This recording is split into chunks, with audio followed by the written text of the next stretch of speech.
So yun mga kabatang dyan, mga Team Casimero dyan tayo. Yan. Magandang umaga sa inyo lahat. Yan. Ako yung nag-aalmusal. So, kumusta yung mga basher dyan ng ating proud na proud tayo kay Idol Casimero. Yan. Nadala niya ang bansang Pilipinas, ang watawat ng Pilipinas. Yan. Pinagbubunyi natin na nanalo ang ating pambansang ating Casimero. Yan. At doon sa mga basher ng mga vlogger, yan, gumagawa na naman kayo ng mga katarantaduhan, kung ano mga pinagagawa na naman ninyo.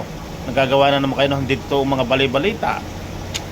At ito pa, yung number one, ako nagagalit diyan sa sa GMA7. Grabe naman GMA7 na yan, na nag-comment din dito si si Idol Casimero. Nagalit siya, bakit daw ibinalita yung one year na sa GBC na ban na hindi makakalaban sa Japan. Kalahin mo ang GMA7 yun ang ibinalita. Talagang bias talaga yung GMA7 na yan. Grabe talaga. Sa halip ng ibalita yung pagka-knockout niya sa kalaban, mga ka-Team Casimero, mga kabatang dyan, ang inuno pa yung yung hindi siguradong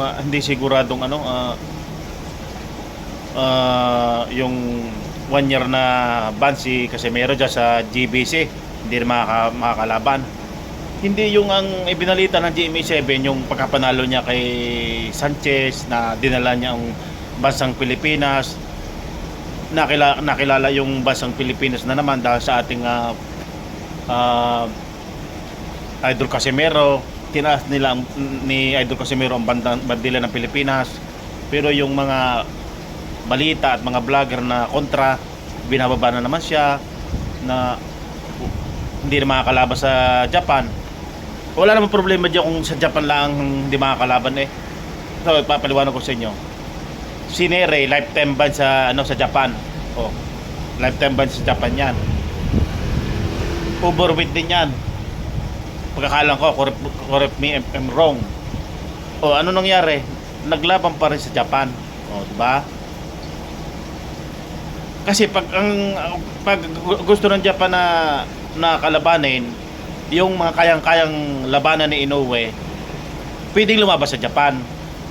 Pagkakaalam ko din sa GBC iyan, sa lakas ni Idol Casimero, parang may iwas na rin yung yung Japan. Kasi si Inoue nga lang yung naghahari dyan sa Japan, kailangan kong hindi matalo. Ay kung lalabanan ni Casimero yan, magkatuloy yan ng magkalaban, may kalalagan talaga si Inoue. Parang ang GBC yan ay iniingatan niya si Inoue na huwag matalo. Parang ang gusto nilang labanan lang ni Inoue yung kayang-kaya lang, yung mga pipitsugin lang. Pero bakit si Casimero hindi nila kaya labanan ngayon? Lalo pa ngayon sa pagkatihayan ni Sanchez. Grabe. Patakot talaga niya si Inoue.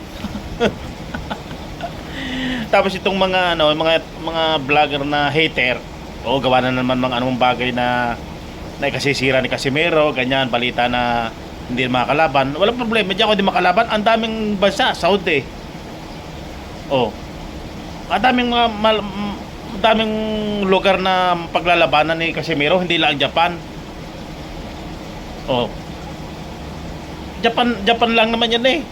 Kung gusto sa Amerika maglaban, kasi lalong masikat ngayon si Casimero, maraming hahamon diyan, maniwala kayo diyan.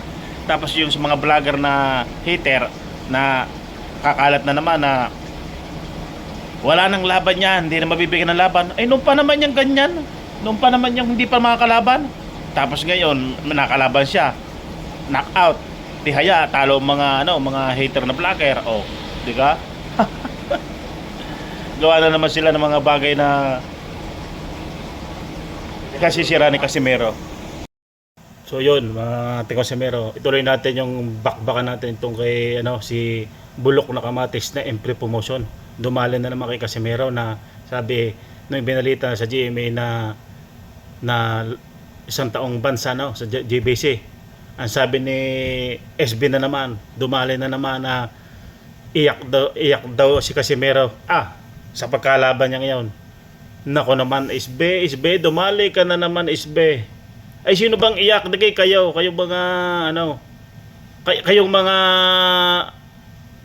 Team Kamates. Kayong mga Team Kamates dyan, bulok na Kamates, dyan sa MP Promotion, dumali na naman kayo. Kayo ang iyak kasi kayo ang talo ka sa pustahan. Kasi hindi nyo lang matanggap si Casimero na siya ay na-knockout ang kalaban. Talo kayo. Tumayo nangyayari dyan sa MP Promotion. Wala na kayong malakas na Pilipino na sikat na boxing, kundi si Casimero laa. Kaya kayo dakdak kasi gawa ng hindi nyo makuha si Casimero. Hindi nyo kayang hawakan sa kamay si Casimero.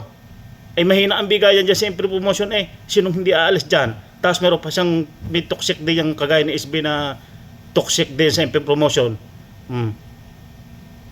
Na bulok na Kamates dyan sa MP Promotion. Sinong titigil dyan? Tapos mahina ang bigayan. Di ba?